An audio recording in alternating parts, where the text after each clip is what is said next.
Are there more folks present who want to comment on this issue before it comes back to the council?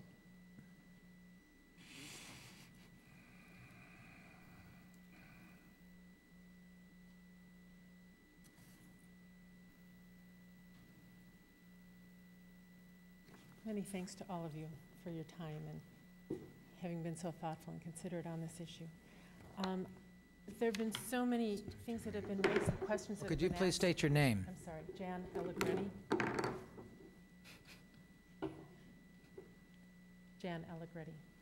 I want to try to answer as many of the questions that have been raised as I can. One thing I do want to point out in terms of why we're doing this. Several years ago, we used to use words like the pound, the city pound, the county pound, the dog catcher. Now we use the word animal care and control. And there are reasons for that. It didn't change the function of the organization. It didn't change any of the laws that they enforce or apply, but it changed public perception significantly. And it was part of a movement to create a more compassionate environment around those things. I think it's really important to recognize that we're not venturing into untried territory here. We have 17 cities, 2 counties, 1 state that have already done this. 8.5 years ago, Boulder, Colorado did it. There have been no legal problems. They have seen an impact in the community in terms of greater awareness, greater consideration. There's sort of a trickle-down effect. In Boulder, the city ordinance passed, and all of a sudden, guardians started appearing everywhere. The newspaper started to use it. It appeared on signs at the dog park. Somebody has told me that it came up in conversation, and they said, oh, this person that owns that dog, they said, oh, wait, no, I'm in Boulder, we're guardians here.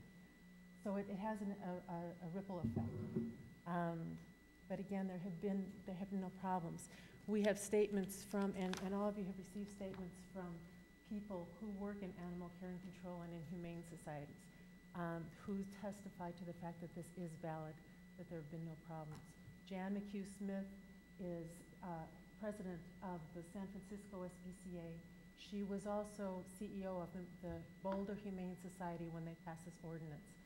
You have a letter in which she says that the purpose is to influence the public for positive treatment of animals. It's a small change that over time will have a large impact on the welfare of animals. This is the woman who works at the forefront of the issue and has for many years.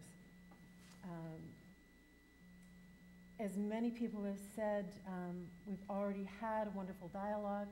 It generated awareness. Imagine what the long-term impact can be of that sort of dialogue if the city council takes the lead and makes this subtle change in the code. If we see a similar trickle-down effect as they've seen in Boulder, in San Jose, in Berkeley, in St. Louis, Missouri, then we can begin to hear this language more and more, and that's where we get the educational benefits that you asked about, Congressman, you've been promoted, Councilwoman Landis. There is a long-term impact, and we are seeing the benefits of that. I think you're about down to 30 seconds. Okay. To respond to Terry Bott's concern, there's no obligation for anybody to use the word guardian. She can leave all her forms the way they are. None of that needs to change.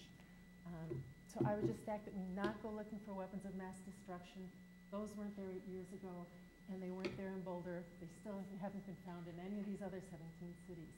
Let's join the bandwagon for hope and possibility and move forward and be one of the progressive cities that have already done things. There's a question, I believe, from Councilmember Crane. Yes. The information you've sent us and the words you've said here speak to the number of communities, institutions, agencies that have adopted. Do you have any statistics on agencies that have considered and rejected? Pasadena, California decided not to do that. Santa Cruz? I'm not aware of the... County of Mendocino? Pardon? County of Mendocino? I'm not aware of it. I believe that there are quite a few communities that have considered this and rejected it as well.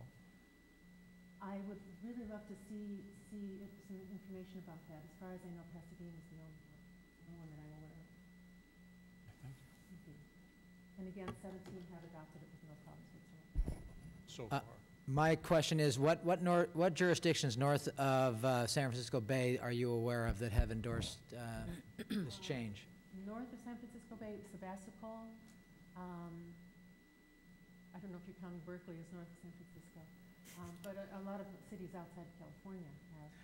You previously said most of the Marin jurisdictions? The county of Marin and the cities within Marin County were part of that decision. Thank you very much. Further comment? I'm sorry, Santa Clara County also. Further public commentary from the audience?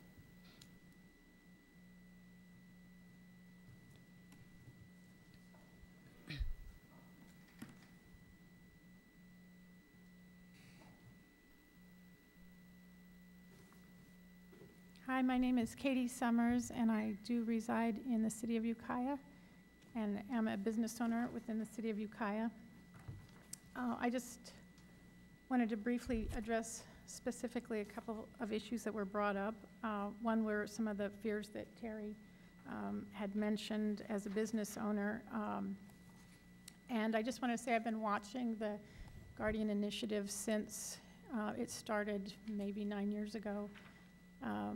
And I initially had many of the same fears that Terry had, and I've researched it quite a bit throughout the years and kind of withheld my judgment of whether I thought it was a good thing or not a good thing. I've talked to many of the community leaders in places where it has been adopted, and I think what's more important to look at what's happened where it has been adopted than places that have rejected it, because we don't really know why they rejected it or whether there was valid reasons or what those reasons were. But I can say that for the Northern California cities and counties that have adopted this, I've talked to many veterinarians within those areas, as well as people working in humane societies and working as part of the SPCA. And not only has there not been any veterinarians who have told me they've had any problems in terms of legal issues, but most of the people say that it has brought about a more sense of community between the people that are working in the same fashion, whether they're working because they are business owners, people who are trainers. Once veterinarians, people working within rescue, once they come together and see that this isn't something to be fearful of, it's actually brought more community closeness about the issue of caring for animals. I just wanted to mention there was a initiative put forth to the Mendocino Lake County Veterinary Medical Association about a position statement against this ordinance, and I just want to give a few statistics that I have on that. You're down to about 1 minute, unless there are questions.